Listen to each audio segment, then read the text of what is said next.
Birthdays are supposed to be celebrations, not funerals for 30-year marriages. Yet here I sat, staring at divorce papers wrapped in silver gift paper, complete with a gaudy bow on top.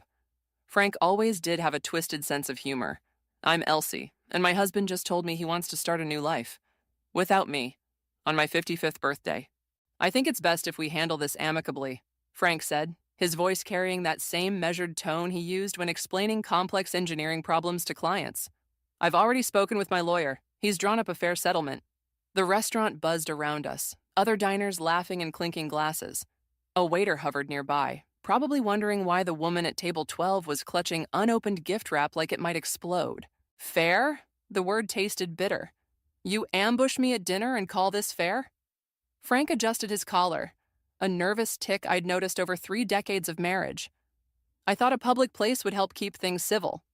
Civil? I laughed, drawing stares from nearby tables. Like serving divorce papers for dessert? Lower your voice, Elsie. People are starting to stare. Let them. I pushed my chair back, the legs scraping against hardwood. 30 years, Frank. 30 years of cooking your meals, ironing your shirts, supporting your career. And this is how you thank me? He leaned forward, lowering his voice. I've given you everything you could want. A beautiful home, financial security. Everything except loyalty. The words shot out before I could stop them. His face tightened. This isn't about loyalty. We've grown apart. You must have noticed. Of course I'd noticed. The late nights at work, the mysterious business trips, the new cologne he'd started wearing 6 months ago. I wasn't stupid, just willfully blind. Is there someone else? Frank's silence was answer enough. Who is she? That's not important right now. He reached for his wallet, pulling out crisp bills. Let's not make this uglier than it needs to be. I stood up, my hands shaking. You're right about one thing, Frank. This doesn't need to be ugly. I picked up my water glass. It can be spectacular. The water hit his face before he could react, drawing gasps from nearby diners. As it dripped down his expensive shirt, I saw something I'd never seen before, fear in his eyes. Happy birthday to me, I said, dropping the empty glass on the table. And Frank, tell your lawyer to expect a call from mine. I walked out of that restaurant with my head high, leaving behind 3 decades of marriage and a very wet soon-to-be ex-husband. My phone buzzed in my purse, probably Megan calling to wish me happy birthday. Our daughter didn't know yet. Nobody did. In the parking lot, my composure cracked. Tears burned my eyes as I fumbled with my car keys, but I refused to let them fall. Frank wanted amicable. He should have thought of that before gift-wrapping my heartbreak. The divorce papers sat in my passenger seat, that ridiculous bow mocking me. I started the engine, my mind already racing with questions. Where would I live? What would I tell our friends? How would Megan react? But beneath the fear and hurt, something else stirred, something that felt dangerously like revenge. Frank thought he could discard me like yesterday's newspaper, start fresh with whoever she was. He thought I'd roll over, take his fair settlement, and disappear quietly. He was about to learn just how wrong he was. I pulled out of the parking lot, leaving behind the restaurant where my marriage ended. Ahead lay uncertainty, fear, and pain, but also possibility. And perhaps, just perhaps, the sweet taste of justice. Happy birthday to me, indeed. Megan's face twisted with rage as she paced my kitchen, her heels clicking against the tile like angry punctuation marks. He did what? I watched her from my seat at the counter, wondering how my daughter had grown into such a fierce defender. The divorce papers lay between us, that gaudy bow now crushed and forgotten. Your father thinks he's being generous, I said, tracing the rim of my coffee mug. He's offering me the house. The house you both own? How magnanimous of him. Megan stopped pacing, her marketing executive persona slipping into place. What about his pension, the investments, the vacation property? According to these papers, those stay with him, for his retirement plans. His retirement plans? Megan's laugh could have cut glass. I'm calling him. Megan, don't. But she already had her phone out, jabbing at the screen. The call connected on speaker, Frank's voice filling the kitchen. Megan, I'm in a meeting. Cancel it. We need to talk about what you did to Mom. A heavy sigh crackled through the speaker. Your mother and I are handling this like adults. I'd appreciate if you'd stay out of it. Stay out of it? Megan's knuckles whitened around the phone. You served her divorce papers on her birthday, in a restaurant. It was a controlled environment. It was cruel, Dad. And this settlement, it's insulting. The settlement is more than fair. His voice took on that condescending tone I'd grown to hate. Your mother hasn't worked in 30 years. The house gives her security. The house gives you an easy out, Megan snapped. What about the money you've been moving around lately? Those new accounts Mom doesn't know about? The silence that followed was deafening. I straightened in my chair, watching my daughter's face carefully. What accounts? Lucas noticed some irregularities when he was helping you with your taxes last month, Megan said, her eyes locked on the phone. Want to explain those, Dad? Your husband had no right to go through my personal finances. Frank's voice had lost its patronizing edge, replaced by something sharper. And you have no right to interfere in matters between your mother and me. Someone needs to look out for her interests, since you clearly aren't. I'm done discussing this. The line went dead. Megan set the phone down carefully, too carefully. Mom, there's something you need to know. Lucas found... Not yet. I stood up, surprising myself with how steady my voice was. First, I need a lawyer. Then we can talk about what Lucas found. I have a name, someone who specializes in high-conflict divorces. She pulled out a business card, sliding it across the counter. She's expensive, but she's the best. I picked up the card, running my thumb over the embossed letters. Your father will be furious if I challenge the settlement. Good. Megan's smile was all teeth. Let him be furious. Let him see what happens when he underestimates you. Looking at my daughter, I saw myself at her age, fierce, determined, ready to take on the world. Somewhere along the way, I'd lost that fire. Or maybe I'd just buried it under years of compromise and careful peacekeeping. There's something else, Megan said, her expression softening. Lucas and I want you to stay with us until this is sorted out. The guest room's already made up. I couldn't impose. It's not imposing. It's family. She reached across the counter, squeezing my hand. Besides, it'll drive Dad crazy knowing you're not sitting at home waiting for his next move. For the first time since that disastrous birthday dinner, I felt something like hope. Frank thought he had me cornered, relegated to the role of discarded wife, accepting whatever scraps he deigned to offer. He'd forgotten who I was before I became Mrs. Frank Anderson. Time to remind him. I picked up the divorce papers, noting how my hands no longer shook. Call the lawyer, set up a meeting. I met Megan's gaze, seeing my own determination reflected back. Let's show your father what happens when he mistakes kindness for weakness. The photograph landed on my lawyer's desk with the weight of a bomb. Lucas had found it buried in Frank's cloud storage. My husband and a woman I didn't recognize, intimately entangled at what looked like a hotel bar. The date stamp showed 3 months ago, during what Frank had called a critical business conference in Phoenix. Her name is Grace Matthews, Lucas said, his usual calm demeanor tinged with disgust. She was a consultant at Frank's company before he retired, 35 years old. The age hit me like a physical blow, 20 years younger than me. I stared at her glossy, dark hair, her perfectly manicured hands on my husband's arm, the way she looked at him like he was her future. There's more, Megan added, pulling out her tablet. She's been appointed to 3 different tech company boards in the last 6 months, companies Frank had connections with. My lawyer, Catherine Walsh, studied the information with sharp eyes. And the accounts you mentioned? Lucas pulled up several spreadsheets. Frank's been moving significant amounts into offshore accounts. Started about 8 months ago, right around when Grace Matthews began her meteoric rise in the industry. He's been planning this, I said, my voice hollow. All those late nights, the business trips, the secret phone calls. He wasn't just having an affair. He was building her career. With your marital assets, Catherine noted, typing rapidly, this changes everything. The settlement he offered isn't just unfair, it's fraudulent. A memory surfaced. Frank at our kitchen table, asking me to sign papers for what he called retirement planning. I'd trusted him completely, never questioning, never doubting. What's our next move? Megan asked, her hand squeezing mine. Catherine's smile was predatory. We file for emergency injunctions on all accounts. Then we request a forensic accountant to trace every penny he's moved. And most importantly, She tapped the photograph. We make it clear we know about Grace. My phone buzzed. A text from Frank. We need to talk. Dinner tonight? He knows we're here, I said, showing them the message. He's trying to control the situation. Good, Catherine replied. Let him think he still can. Meet him for dinner, record everything. But first, she handed me a stack of papers. Sign these. We're filing them this afternoon. Later, at an upscale restaurant Frank had chosen, I watched him fidget with his wedding ring, the one he still wore, despite everything. His tell when he was about to lie. Elsie, be reasonable, he started.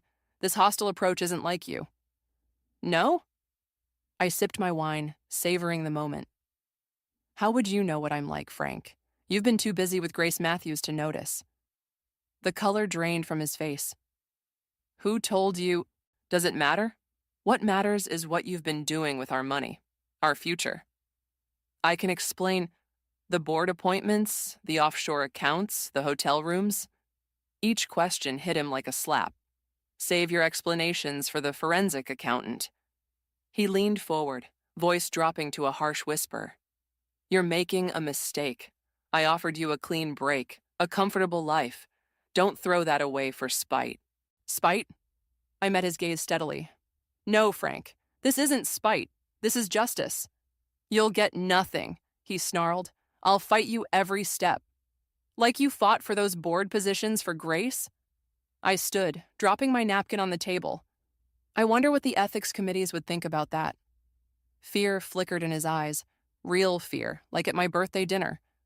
But this time, I didn't just see it. I savored it. You taught me something, Frank, I said, gathering my purse.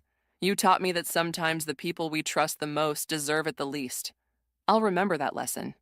And so will you. I left him there, staring at his untouched meal, knowing his perfectly planned future was unraveling thread by thread. In my purse, my phone recorded every word, every threat, every admission. The game had changed. Frank thought he was dealing with the same compliant wife who'd signed papers without reading them, who'd believed every lie, who'd put his needs first for 30 years. He was about to discover just how wrong he was. The email arrived at 3 a.m, sent from an address I didn't recognize. One line of text followed by attachments. You should know what you're up against. I clicked through photos of Frank and Grace at various events, each more intimate than the last. Then came the documents, bank statements, property records, incorporation papers. Grace's name appeared everywhere, woven through Frank's business dealings like a poisonous thread. My hands shook as I forwarded everything to Catherine. Sleep was impossible now, so I wandered into Megan and Lucas's kitchen, where the midnight silence felt less oppressive than my temporary bedroom. Mom? Lucas appeared in the doorway, laptop under his arm. I heard you up. Anonymous email, I said, gesturing to my phone. Someone's feeding us information. He set his laptop on the counter, pulling up files. I've been tracking Frank's digital footprint. There's something else you need to see. The screen showed a real estate listing, a modern penthouse downtown, purchased 3 months ago through a shell company. The kind of place Frank always claimed was wastefully extravagant. It gets worse, Lucas said quietly. Check the move-in date. Next week, the same week Frank had insisted we needed to finalize the divorce. He's been planning this for months, I whispered. Years, maybe. There's more, Lucas hesitated. The shell company? Grace is listed as co-owner. The kitchen suddenly felt too small. I grabbed my car keys. Mom, where are you going? To see my house, while it's still mine. Lucas grabbed his jacket. I'm coming with you. The drive was silent. Our family home emerged from the darkness, its familiar outline now seeming false, like a stage set hiding ugly truths. My key still worked. Inside, everything looked normal. Family photos, collected memories, 30 years of life together. But something was off. The study, I realized, heading upstairs. Frank's private space had always been off limits. His sanctuary for work, he'd called it. Now I knew better. The door was locked, but Lucas made quick work of it. Inside, Frank's usually immaculate desk was chaos. Papers everywhere, drawers left open. He's been here tonight, Lucas said, examining the mess. Looking for something specific. I started sorting through papers, muscle memory from years of organizing Frank's life taking over. Bank statements, investment records, a half-empty bottle of expensive scotch I'd never seen before. Then I found it. Buried under tax forms, a handwritten letter from Grace. Frank, everything's ready. The boards are secured, the accounts are clean. After the divorce, we'll have full control. She'll never know how long we've been planning this. All your careful grooming of me is about to pay off. The words blurred. I sat heavily in Frank's chair, the leather still warm from his recent presence. Mom? Lucas's voice seemed far away. He didn't just betray me, I said, my voice strange to my own ears. He used me. All those years I supported him, managed his life, helped him climb the corporate ladder. I was just a stepping stone. Lucas gathered the papers quickly, taking photos with his phone. This is evidence. Catherine can use this. No. I stood up, something cold and clear crystallizing in my chest. Not yet. Frank's looking for these papers for a reason. They're valuable to him. What are you thinking? I'm thinking it's time to stop playing defense. I picked up Frank's scotch bottle, studying it. He taught Grace everything she knows about business, but he taught me everything about him. A car door slammed outside. Headlights swept across the windows. He's back, Lucas whispered. I grabbed the letters and key documents, leaving the rest scattered. Good. Let him wonder what's missing. Let him worry about what I know. We slipped out the back door as Frank's key turned in the front lock. In the car, Lucas looked at me with concern. Are you okay? I watched my house, Frank's house, disappear in the rearview mirror. No, but I will be. Because now I know exactly what kind of game we're playing, and for the first time, I was ready to play to win. The art studio smelled of turpentine and possibility. Megan had insisted I take these classes, claiming I needed something for myself. What she really meant was I needed somewhere to be that wasn't her guest room, obsessing over Frank's betrayal. Your strokes are too controlled, my instructor said, studying my canvas. Let go of the precision. Feel the emotion. Easier said than done. 30 years of measuring my words, controlling my reactions, being the perfect corporate wife. It becomes a habit. My phone buzzed. A text from an unknown number. Meeting at Riverside Cafe in 30 minutes. Come alone. Gee, Grace. My hands trembled, smearing red paint across the canvas like a wound. I need to go, I told the instructor, already reaching for my bag. The cafe was busy. Smart choice on her part. Public enough to feel safe, noisy enough for privacy. Grace sat at a corner table looking exactly like her photos. Polished, poised, younger than my marriage. Thank you for coming, Elsie. Her smile was practiced, professional. I thought it was time we met. I sat down, noting how she'd positioned herself to watch the door. Why? Because Frank is going to destroy both of us if we let him. That wasn't what I expected. Funny, from the letters I found, you two seemed quite cozy. Letters can lie. She slid a folder across the table. Like these board appointments he arranged for me. They come with strings, and evidence of securities fraud. I didn't touch the folder. Why tell me this? Because he's setting me up to take the fall. Her perfect composure cracked slightly. The offshore accounts, the irregular trades, everything's in my name. When the SEC investigates, and they will, I'll be the scapegoat. While Frank walks away clean, I finished, pieces clicking into place, with my money and your reputation. He's better at this game than either of us realized. She leaned forward, but together. Stop. I held up my hand. Whatever you're selling, I'm not buying. You helped him betray me. I did. No denial, no excuse. And now I'm helping you destroy him. Take the folder, Elsie. Use it. My phone buzzed again. Frank this time. Where are you? We need to talk about the house papers. Grace's eyes flickered to the message. He's getting desperate. The SEC's starting their preliminary inquiry next week. I stood up, leaving the folder untouched. Handle your own mess. He'll win, she called after me. He always wins. Outside, the autumn air felt thick with possibilities. I called Catherine. Grace Matthews just tried to make a deal, I said when she answered. Something about SEC investigations and fraud evidence. Don't touch anything she offers, Catherine warned. It could be a trap. I know. I watched Grace through the cafe window, seeing not a manipulative homewrecker, but another of Frank's carefully positioned pawns. But what if we let her think I did? That evening, at my art class's open studio hours, I stood before a fresh canvas. The instructor's words echoed, "Let go of the precision. Feel the emotion."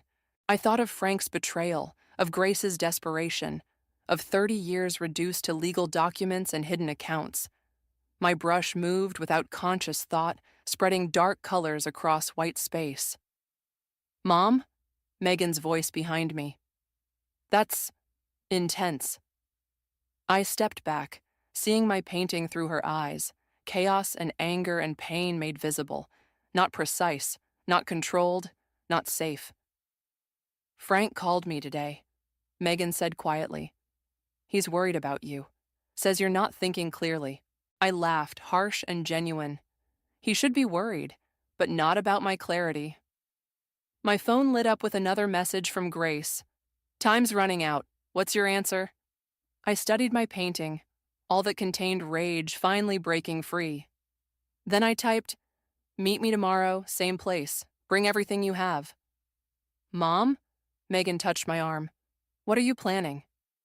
I picked up my brush again, adding one final streak of red across the canvas. "I'm done being a pawn, sweetheart. It's time to play like a queen." The paint looked like blood in the studio's harsh lights. Good, because one way or another, someone was going to bleed. The boardroom at Catherine's law office felt like a tomb. Frank sat across from me, Grace beside him, both wearing expressions of practiced concern. The SEC documents lay between us like landmines. "This is a mistake, Elsie," Frank said, his voice carrying that familiar patronizing tone.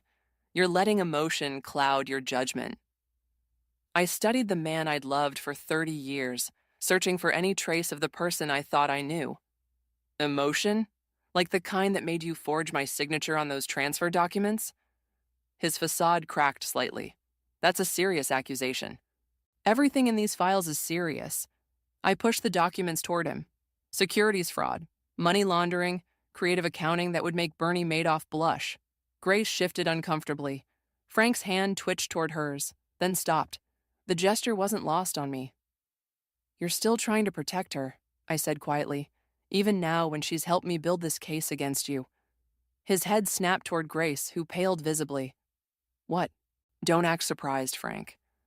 My voice stayed steady, though my hands shook under the table. "Did you really think she'd take the fall for you?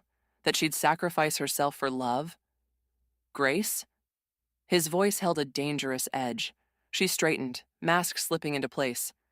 "It's business, Frank. You taught me that." The look he gave her could have frozen hell. Then he smiled, that same smile he'd worn when serving me divorce papers on my birthday. "Interesting play," he said, standing. "But you've overlooked something crucial." He pulled out his phone, tapped briefly, then set it on the table. "Check your email, Catherine." My lawyer frowned, opening her laptop. Her sharp intake of breath made my stomach drop. "What is it?" I asked. "He's filed a countersuit," Catherine said slowly, "alleging you knew about and approved all financial transactions, with documentation." "Impossible." "The renovation contracts," Frank cut in smoothly. "The charity board minutes. All those papers you signed without reading, trusting your loving husband to handle the details." His smile widened. "Your signature's on everything, darling. And unlike mine, they're all authentic." The room spun slightly. All those years of blind trust, of signing whatever he put in front of me, of playing the supportive wife. "You'll go down with me," I managed. "No, Elsie. I'll weather this storm with my young, naive protege who was led astray by my manipulative, soon-to-be ex-wife." He gathered his papers carefully. "The board members know me. They'll believe what's easier to accept, that a bitter woman is seeking revenge, not that their trusted colleague orchestrated fraud." Grace sat frozen, her ambitious future crumbling visibly. "You're bluffing," I whispered. "Try me." He headed for the door, then paused. "Oh, and Elsie? The art studio called. They're concerned about your recent, aggressive works. Apparently, my worried calls about your mental state made quite an impression." The door closed behind him with terrible finality. "He's thought of everything," Grace said numbly. "He always does." Catherine was already typing frantically, damage control mode engaged, but I barely heard her strategy suggestions. All I could see was Frank's smile, the same one he'd worn at our wedding, at Megan's birth, at countless dinner parties where I'd played the perfect corporate wife. My phone buzzed. Megan asking how the meeting went. I couldn't answer. Couldn't tell her that her father had just outmaneuvered us all. Couldn't admit that 30 years of trust had become the weapon of my own destruction. "What do we do now?" Grace asked, looking as lost as I felt. I stood up, legs unsteady. "I need air." In the hallway, I caught my reflection in a window. Gray-streaked hair, lines earned from years of smiling at Frank's jokes, wearing Frank's choices, being Frank's wife. My phone buzzed again. A text from Frank. "The house papers need your signature by tomorrow. Let's not make this messier than it needs to be." I pressed my forehead against the cool glass, watching the city below continue its normal rhythm, unaware that my world was imploding. Then I straightened, remembering my latest painting, chaos and rage and something else, something that looked like freedom. Frank had thought of everything. Almost everything. The annual tech industry gala buzzed with artificial cheer, a perfect stage for what was about to unfold. I adjusted my black evening gown, the one Frank always said was too bold, and watched him work the room, Grace at his side like a trophy. Lucas appeared beside me, champagne in hand. The USB drive is planted in his laptop. Megan's got the presentation queued up. I checked my phone. One new message from Catherine. "SEC team standing by, give the signal." Frank caught my eye across the room, his smile faltering slightly. He excused himself from his group, making his way over. "Elsie, I didn't expect to see you here." "I'm still on the charity board, Frank. Remember? All those papers you had me sign?" His jaw tightened. "We should talk privately." "Actually," I gestured to the stage, "I believe you're about to give your retirement speech. Don't let me keep you." He studied my face, searching for tells he'd learned over 30 years. I gave him nothing. The chairman called Frank to the stage. Applause rippled through the room as he took his position behind the podium, Grace beaming from the front row. "Distinguished colleagues," he began, "after 30 years in this industry." The presentation screen behind him flickered. His carefully prepared slides disappeared, replaced by financial documents, email exchanges, and photos, all the evidence we'd gathered, now displayed for his peers to see. Frank faltered mid-sentence, turning to look. His face went ash-white. "Keep going, Frank," I called out, loud enough for everyone to hear. "Tell them about your retirement plans, the offshore accounts, the manipulated board appointments, the fraud you plan to pin on your mistress." Grace stood up sharply, her perfect composure cracking. "You said you'd protect me." "He lies, Grace. That's what he does." I moved toward the stage. "He used my signatures to build his empire, used your ambition to create his scapegoat, and thought he could discard us both when it suited him." Security guards appeared at the doors. Not hotel security, but SEC agents. Frank saw them too. His hands gripped the podium. "This is a mistake," he announced to the shocked crowd. "My wife is unwell." "Your wife," I cut in, "has been working with federal investigators for weeks. Those signatures you relied on? Every document dated after your affair began is now evidence of coercion in a federal fraud investigation." The room erupted in whispers. Board members stepped back from Frank like he was contagious. Grace slipped toward the exit but found her path blocked by agents. "You can't prove anything," Frank hissed, but his voice shook. "Check your laptop, dear. The one you use for private trading. It's amazing what a forensic accountant can find with full access." His eyes widened. Finally, he understood. "You taught me well, Frank. All those years watching you manipulate people, watching you build your house of cards." I smiled, his smile, the one he'd worn while serving me divorce papers. "I learned." The SEC agents moved in. Grace was already in tears, spilling everything to save herself. Board members huddled with their lawyers, and Frank stood frozen, watching 30 years of careful planning collapse. "The house papers," he said quietly as agents approached the stage. "You never signed them." "No, I didn't." I removed my wedding ring, placing it on the podium. "Consider it my retirement gift to you." They led him away in handcuffs, past shocked colleagues and flashing phones, past Megan, who stood straight-backed, her father's daughter in strength if not in character, past the life we'd built on lies and careful signatures. In the chaos, Lucas touched my arm. You okay? I watched Frank disappear through the doors, shoulders slumped, no longer the giant who had dominated my life. I thought this would feel more like victory. Maybe it's not about winning, he said quietly. Maybe it's about surviving. My phone buzzed, Catherine confirming that everything was proceeding as planned. The legal machinery would grind forward, justice would be served, and I was free. The taste wasn't exactly sweet, but it wasn't bitter either. It tasted like truth, like strength, like tomorrow. The gallery hummed with opening night energy as visitors moved between my paintings. Each canvas told a piece of my story, rage, betrayal, rebirth, though the patrons saw only abstract emotion in bold strokes. The series is called Signatures, I heard the curator explain to a group. Each piece explores themes of identity and power. I touched the simple silver pendant at my throat, my first purchase with my own money after the divorce settlement. Frank's assets were frozen pending his trial, but my share had been secured, along with something far more valuable, my freedom. That one's my favorite, Megan said, pointing to a particular piece. Dark lines tangled with splashes of crimson, but at the center, a small spark of gold broke through. I'd painted it the day Frank's plea deal was finalized. Mine too, I admitted, though I'm not sure why. I do. She squeezed my hand. It's the first one where you let the light in. A commotion near the entrance drew our attention. Grace stood there, looking less polished than during her testimony that had helped convict Frank. She spotted me and moved forward, ignoring the curious stares. I wasn't sure you'd come, I said when she reached us. I almost didn't. She studied the painting before us, the one where gold broke through darkness. The board positions fell through. All of them. I know. Was it worth it? Burning everything down? I considered her question carefully. Ask me again in 10 years. She nodded, understanding what I couldn't quite say. We'd both lost and won in different ways. She turned to leave, then paused. Frank asked about you. In prison. What did you tell him? That you're having an art show. A ghost of her old smile appeared. He wouldn't understand what that means, would he? After she left, Lucas appeared with champagne.